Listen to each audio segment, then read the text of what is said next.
আহ, সবাইকে ইমানুয়েল। আমি ঈশ্বরের গৌরব করি, ঈশ্বরের প্রশংসা করি যে তিনি আরেকটিবার আমাদেরকে সে সুযোগ দিয়েছেন যেন তার বাক্যের কাছে আমরা আসতে পারি। বিশেষভাবে ধন্যবাদ দিই রেভারেন্ড জেনারেল রিপন দাস দাদাকে, যে তার মধ্য দিয়ে আজকে প্রভু আমাকে ব্যবহার করতে চলেছেন।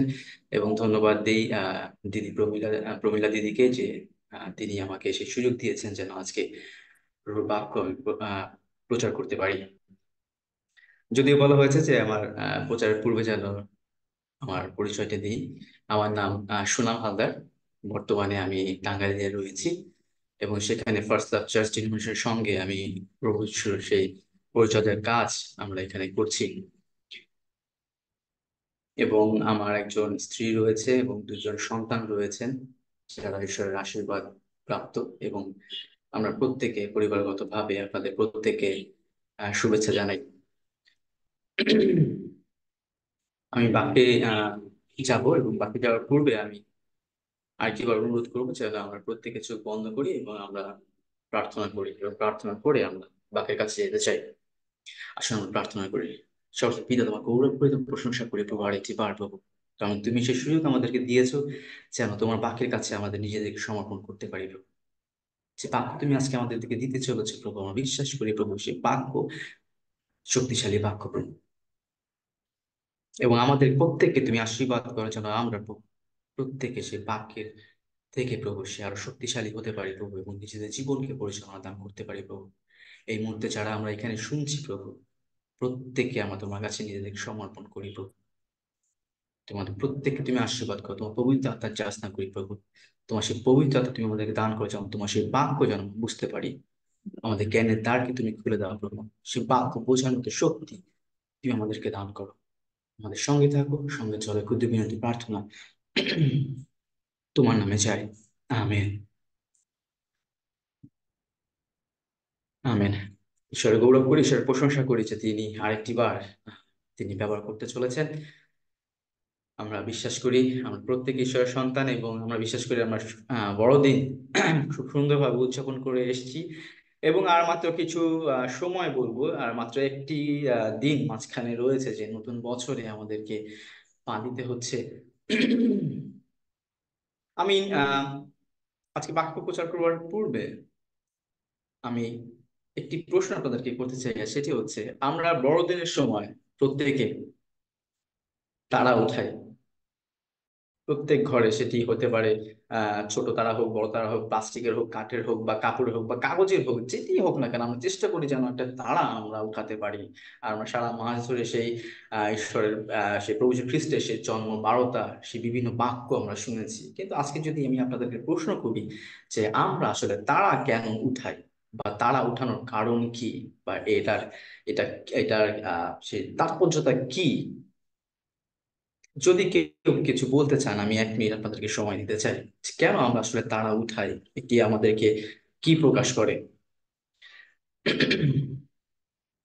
যিশুর জন্মের সময় এরকম পূর্ব দেশে পণ্ডিতরা একটা তারা দেখেছিলেন, আর তারা গণনা করে জেনেছিলেন যে একজন রাজা জন্মাবেন। তার সেই রাজাকে স্মরণ করেই, তার জন্মতিথি স্মরণ করেই আমরা তারাটা দিই। যথার্থই বলেছেন দিদি, অনেক ধন্যবাদ আপনাকে। আমি দিদির সঙ্গে একমত। কিন্তু আজকে আমি আরেকটু ব্যতিক্রম ভাবে একটু বলতে চাই। ব্যতিক্রম না, আপনারা হয়তো বা এর আগেও শুনেছেন যে তারা আমরা আসলে কেন উঠাই। আজকে আমরা যখন প্রত্যেকটি বাড়িতে, প্রত্যেকটি সেই শহরে, কিংবা আপনি যদি গ্রামের দিকে যাই, তাহলে দেখা যায় যে বিভিন্ন পাড়ায় সে বড় বড় তারা উঠায়।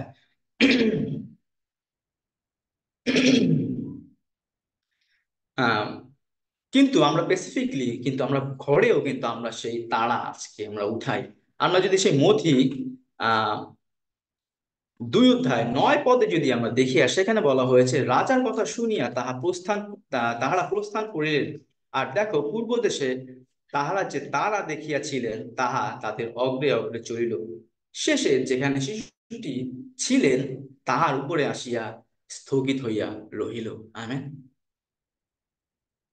স্পষ্টত সেই তারা সেখানে গিয়ে দাঁড়িয়ে গিয়েছিল যেখানে প্রভু যীশু খ্রিস্ট তিনি জন্মগ্রহণ করেছিলেন। আজকে যখন আমরা আমাদের ঘরে এসে তালা উঠাই, তার মানে হচ্ছে প্রভু যীশু খ্রিস্ট তিনি আমার ঘরে জন্মগ্রহণ করেছেন। আমেন। আর কিছু সময়ের মধ্যে আমরা সেই নতুন বছরের দিকে যাব, এবং নতুন বছর আমরা জানি না তার জন্মের পর থেকে সেই দিন গোনানো শুরু হয়েছিল। এবং অনেক জায়গায় যদি আমরা দেখি সে বড় বড় সে শহরে, বড় বড় দেশে তারা কিন্তু সেই কাউন্টডাউন অলরেডি শুরু হয়ে গিয়েছে নিউ ইয়ার উদযাপনের জন্য। আজকে যে প্রচার আমি করতে চাই আর সেটি হচ্ছে নতুন বছরের নতুন শব্দটি এবং প্রভু যীশু খ্রিস্টের জন্ম থেকে নেওয়া জন্ম শব্দটি নিয়ে। আর দুটোকে যদি আমি একত্রে করি তাহলে যেটি দাঁড়ায় সেটি হচ্ছে নতুন জন্ম। খ্রিস্টের প্রিয় সন্তানেরা, প্রভু যীশু খ্রিস্ট তিনি আমাদের জন্য জন্মগ্রহণ করেছেন। আর তার সেই বড়দিনের সেই উৎসব আমরা ধুমধাম করে আমরা পালন করেছি, আমরা অত্যন্ত আনন্দের সঙ্গে আমরা পালন করেছি, কারণ এটি আমাদের জীবনের জন্য অত্যন্ত ইম্পর্টেন্ট একটি দিন। আমাদের জীবনের জন্য আমাদের ত্রাণকর্তা তিনি জন্মেছিলেন, তিনি আমাদের জন্য প্রাণ দিয়েছেন, তিনি আমাদেরকে পাপ থেকে মুক্ত করেছেন। কিন্তু আজকে আমরা কি নতুন জন্মগ্রহণ করতে পেরেছি? জন্মদিন পালন করলাম, নতুন বছরও আমাদের সন্নিকট, কিন্তু আমরা কি নতুনত্ব পেয়েছি? আমরা কি নতুন ভাবে জন্মগ্রহণ করেছি? কিন্তু বাইবেল বলে যোহন তার 3 অধ্যায় 3 পদ, আর সেখানে বলা সেই যীশু উত্তর করিয়া তাহাকে কহিলেন, সত্য সত্য আমি তোমাকে বলিতেছি, নতুন জন্ম না হইলে কেহ ঈশ্বরের রাজ্য দেখিতে পায় না। খ্রিস্টদেবের সন্তানেরা, আজকে আমি আপনাদেরকে সেই কথা বলতে চাই যে আমরা জন্মগ্রহণ করেছি কিনা, আমরা নতুন জন্মগ্রহণ করেছি কিনা।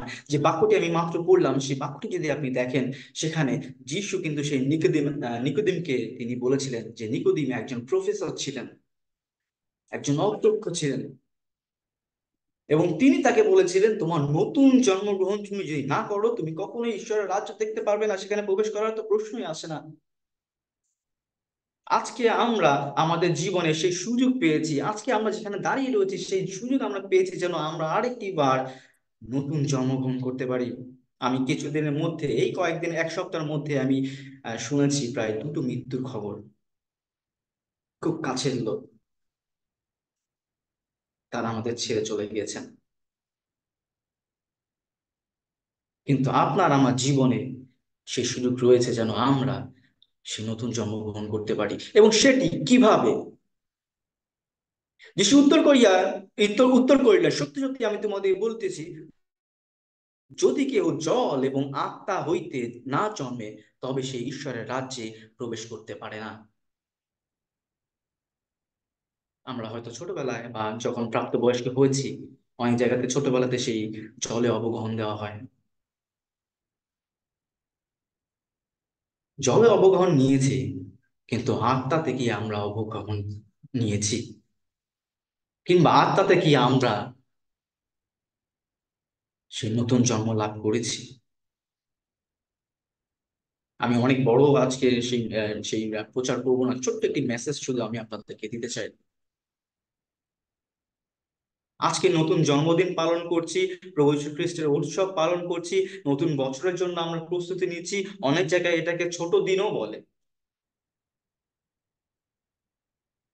কিন্তু মূল যে বিষয়, প্রভু যীশু খ্রিস্টকে আমরা আমাদের বাড়িতে স্থান দিয়েছি,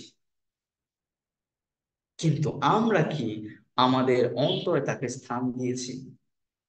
আমরা কি সেই তারা আমাদের অন্তরে জ্বালাতে পেরেছি? সেই তারা কি আমরা আমাদের অন্তরে উঠাতে পেরেছি, যেখানে প্রভু যীশু খ্রিস্ট তিনি এসে জন্মাবেন? আজকে যদি আমরা আত্মাতে নতুন জন্মগ্রহণ না করি, তবে মনে রাখবেন, কেউই আমরা সে স্বর্গের রাজ্যে প্রবেশ করতে পারবো না। হয়তোবা নতুন একটি বছরে আমরা পা দিতে পারবো, সে সুযোগ ঈশ্বর আমাদেরকে দিয়েছেন, কিন্তু স্বর্গের রাজ্যে প্রবেশ করবার জন্য আমাদেরকে সে আত্মাতে নতুন জন্মগ্রহণ করতে হবে। প্রিয় সন্তানেরা, আজকে আমি আপনাদের শুধু এইটুকু মনে করে দিতে চাই, আমরা যেন শুধুমাত্র উৎসবের মধ্য দিয়ে না যাই, কিন্তু আমরা যেন আমাদের জীবনকে, আমাদের আত্মাকে নতুন জন্মগ্রহণ করতে সে সুযোগ দেই। ঈশ্বর বাক্য বলে যেন আমরা জলে এবং আত্মায় নতুন জন্মগ্রহণ করি, আমাদের আত্মা যেন নতুন জন্মগ্রহণ করেন। নিকোদিম তাকে প্রশ্ন করেছিল, সে আবারও সে প্রশ্ন করেছিল যে সেটা কিভাবে সম্ভব? আমি কি আবারও সেই কোনো বৃদ্ধ লোক কি সম্ভব যে তার মাতৃগর্ভে ফিরে গিয়ে আবার নতুন জন্মগ্রহণ করা? তিনি একজন প্রফেসর, তিনি একজন অধ্যক্ষ, তিনি তাকে এই প্রশ্ন করেছিলেন। তিনি অবাক হয়েছিলেন যে এটি তিনি কি বললেন। যদি আমি নতুন জন্মগ্রহণ না করতে পারি, তাহলে স্বর্গের রাজ্যে প্রবেশ করতে পারবো না, এটা কেমন কথা? আর নতুন জন্মগ্রহণ আমি কিভাবে করব? তিনি একজন অধ্যক্ষ হওয়া সত্ত্বেও তিনি ভুলে গিয়েছিলেন মাংসের এবং আত্মার ব্যাপার। যেটি আমাদের মাংস চায়, সেটি পবিত্র আত্মা চায় না। যেটি আমাদের আত্মার কাছে যা কিছু আমরা সমর্পণ করি, পবিত্র আত্মা তা কিছু আমাদের প্রত্যেকের জন্য করেন। 7 পদে যদি আপনি দেখেন, আর সেখানে বলা হয়েছে, আমি যে তোমাকে বলিলাম তোমাদের নতুন জন্ম হওয়া আবশ্যক, ইহাতে আশ্চর্য জ্ঞান করিও না। তিনি স্পষ্টত বলছেন তুমি এটাতে আশ্চর্য হওয়ার কিছু নাই যে নতুন জন্মগ্রহণ করতে হবে। নতুন জন্মগ্রহণ করলে আমরা স্বর্গের রাজ্যে প্রবেশ করতে পারবো। খুব ছোট্ট একটি মেসেজ আমি আপনাদের জন্য আজকে ছেড়ে যেতে চাই। আর সেটি হচ্ছে, আমরা নিজেদেরকে একবার যদি প্রশ্ন করি যে আমরা আসলে নতুন জন্মগ্রহণ করতে পেরেছি কিনা। যদি না পেরে থাকি, আজকে আমাদের মধ্যে বা আমাদের কাছে সেই সময় রয়েছে, সেই সুযোগ রয়েছে যেন আমরা আজকে সেই নতুন জন্মগ্রহণ করি। আত্মাতে যেন আমরা আজকে নতুন জন্মগ্রহণ করি, আমাদের আত্মা যেন নতুনত্বকরণ পায়, সেই পবিত্র আত্মায়, সেই বাক্য দ্বারা যেন আমাদের আত্মা যেন যেন তিনি বলবান হয়, তিনি যেন নতুন ভাবে সে বাপ্তিস্ম নিতে পারে, সেই বাক্যের মধ্য দিয়ে যেন আমরা সেই আত্মাকে বাপ্তাইজিত করতে পারি। শুধুমাত্র আমাদের সেই মানসিক যে চাহিদা রয়েছে তা নয়, কিন্তু আমাদের আত্মারও চাহিদা রয়েছে, এবং সেই আত্মার চাহিদা আমরা মিটাতে প্রতিদিন রাত 9:30 আমরা এখানে মিলিত হই। আমরা সেই আত্মিক খাদ্য আমরা গ্রহণ করছি প্রতিনিয়ত। সেই অধ্যক্ষ, তিনিও ঈশ্বর সম্পর্কে জানতেন, তিনি যিশুকে বিশ্বাস করতেন, কিন্তু তারপরও যিশু তাকে বলেছিলেন যে তোমাকে নতুন জন্ম করতে হবে। আসুন আমরা বাক্য শুনতে শুনতে আমি এই মুহূর্তে অনুরোধ করব, আমাদের মধ্যে সেই ছোট্ট মেরিয়ান রয়েছেন, ম্যাক্সওয়েল দেওয়াকে আমি অনুরোধ করবো যেন আমরা সেই একটি গান আমরা শুনতে চাই তাদের কাছ থেকে, আর সেটি হচ্ছে পরিবর্তন নতুন জন্মের পরে। আসলে আমরা এই গানটি আমি অনুরোধ করবো যেন ম্যাক্সওয়েল দা তিনি যেন এই গানটি আহ, করতে পারেন। আঙ্কেল পুরোটা গাবো? দুই দুই পদ গেলেই হবে বা। ইম্মানুয়েল সবাইকে। পরিবর্তন নতুন জন্মের পরে, পরিবর্তন নতুন জন্মের পরে, পরিবর্তন নতুন জন্মের পরে আমার পরিবর্তন হয়েছে। আগে যে গান গাইতাম এখন গাই না, আগে যে গান গাইতাম এখন গাই না, আগে যে গান গাইতাম এখন গাই না, আমার পরিবর্তন হয়েছে। যে সঙ্গ ছিল এখন সেই সঙ্গ নাই, যে সঙ্গ ছিল এখন সেই সঙ্গ নাই, যে সঙ্গ ছিল এখন সেই সঙ্গ নাই, আমার পরিবর্তন হয়েছে, আমার পরিবর্তন হয়েছে, আমার পরিবর্তন হয়েছে।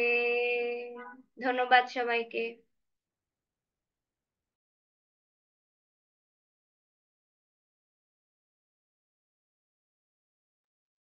দাদা আনমিউট করতে হবে।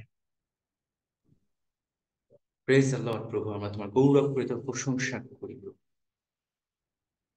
তুমি আরেকটি বাসের সুযোগ আমাদের জীবনে দিয়েছো প্রভু, যেন আমরা প্রভু নিজেদেরকে পরিবর্তন করতে পারি, নিজেদেরকে আবারও সেই নতুন ভাবে আত্মায় যেন জন্মগ্রহণ করতে পারি প্রভু। প্রভু এই সুযোগ প্রভু অনেকে পেয়েও প্রভু হারাচ্ছে প্রভু, কিন্তু আমরা প্রভু বিশ্বাস করি প্রভু তুমি আমাদের প্রত্যেককে সে সুযোগ দিয়েছো প্রভু, যেন আরেকটি বার প্রভু সে প্রভু যীশু খ্রিস্টের জন্ম এবং নতুন বছর দুটোকে মিলিয়ে যেন প্রভু আমরাও প্রভু আরেকটি বার প্রভু আমরা যেন আত্মায় নতুন জন্মগ্রহণ করতে পারি প্রভু। তুমি আমাদের প্রত্যেককে তুমি আশীর্বাদ করো প্রভু। যা কিছু মন্দতা রয়েছে প্রভু সমস্ত কিছু তুমি পরিষ্কার করো। আমরা সমস্ত কিছু তোমার কাছে রাখি প্রভু। এই মুহূর্তে প্রভু আমরা যারা এই মুহূর্তে রয়েছি প্রভু প্রত্যেককে তুমি আমাদেরকে আশীর্বাদ করো। আমরা বিশ্বাস করি প্রভু তুমি আমাদের প্রত্যেককে আশীর্বাদ করেছো প্রভু। যে বাক্য তুমি আমাদেরকে দিয়েছো প্রভু সে বাক্যের মধ্য দিয়েও তুমি আমাদেরকে আশীর্বাদ করেছো প্রভু।